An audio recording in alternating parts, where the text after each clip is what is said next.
नहीं, कांवड़ यात्रा चल रही है। जो कांवड़ यात्री हैं उन सबको शुभकामनाएं हैं। भगवान भोलेनाथ जी को जल चढ़ाने के लिए कठिन साधना करते हैं और इतनी बड़ी मात्रा में जल लेकर के इतनी लंबी दूरी तय करते हैं। भगवान भोलेनाथ जी उनके सारे मनोरथ सिद्ध करें और कांवड़ यात्रा को लेकर के कोई असुविधा ना हो, इसके लिए प्रदेश के सभी 75 जिलों में जो भी जरूरी कदम है सुरक्षा के, व्यवस्था के, यातायात के, वह सब सरकार ने उठाए हैं और सभी स्थानों पे उपयुक्त व्यवस्थाएं की गई।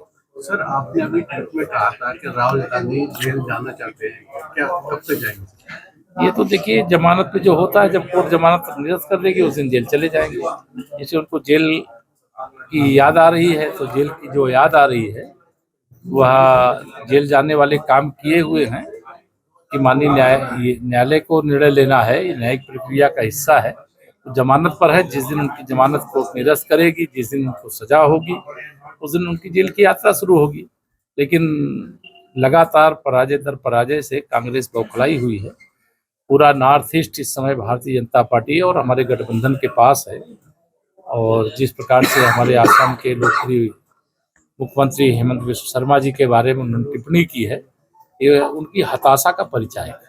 सर, दूसरा सवाल ये है कि आजम खान साहब जो सत्ता में रहे अगले, तो उनका चाबुक चला, वो कौन सा चाबुक था? और देखिए, पूरे मुजफ्फरनगर से के दंगों से लेकर के अगर हम कहें कि बनारस तक के दंगे होते थे या प्रदेश में कहीं कुछ होता था, तो उसके पीछे अगर कोई रहता था, जो मुस्लिम तुष्टीकरण की राजनीति होती थी, जो अन्याय किया जाता था, उसके सबके पीछे समाजवादी पार्टी की, चाहे श्री मुलायम सिंह यादव जी के नेतृत्व में सरकार रही हो, चाहे श्री अखिलेश यादव जी के नेतृत्व में रही हो, उन्होंने वहां सब कुछ किया जो नहीं करना चाहिए। लेकिन आज नाक के 3 पार।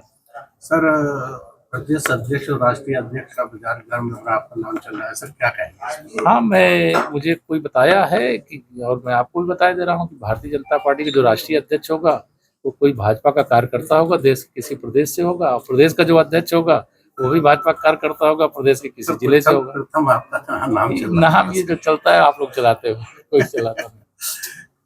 धन्यवाद। सर, उत्तराखंड सरकार ने सर स्कूलों के अंदर गीता के श्लोक पढ़ाए, क्या उत्तर प्रदेश में भी कोई ऐसी है? ये श्रीमद् भागवत गीता पढ़ाने का जो भी निर्णय मुझे मालूम नहीं है, अगर लिया गया है बहुत सराहनीय है। अभी उत्तर प्रदेश में जब इस पर विचार होगा तो देखेंगे, लेकिन अभी इस पर विचार नहीं हुआ है। लेकिन कहीं पर भी कोई अच्छा काम हो रहा है उसका स्वागत है और श्री पुष्कर सिंह धामी जी और उनकी सरकार को बधाई है। सपा सांसद कह रहे हैं कुरान और बाइबल भी पढ़ाई जानी चाहिए। वो तो कहेंगे पढ़ाई जानी चाहिए, लेकिन उस कुरान और बाइबल पढ़ाने और पढ़ने वालों का अंतर है ना। वहाँ जो पढ़ाया जा रहा है उसके पढ़ाने के पीछे का उद्देश्य अलग है और जो कुरान और बाइबल के पीछे का उद्देश्य अलग है, तो दोनों का उद्देश्य अलग अलग होता है।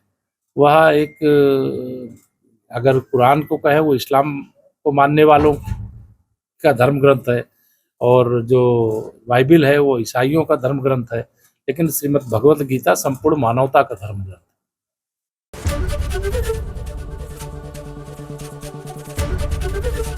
एबीपी गंगा, खबर आपकी, जुबान आपकी।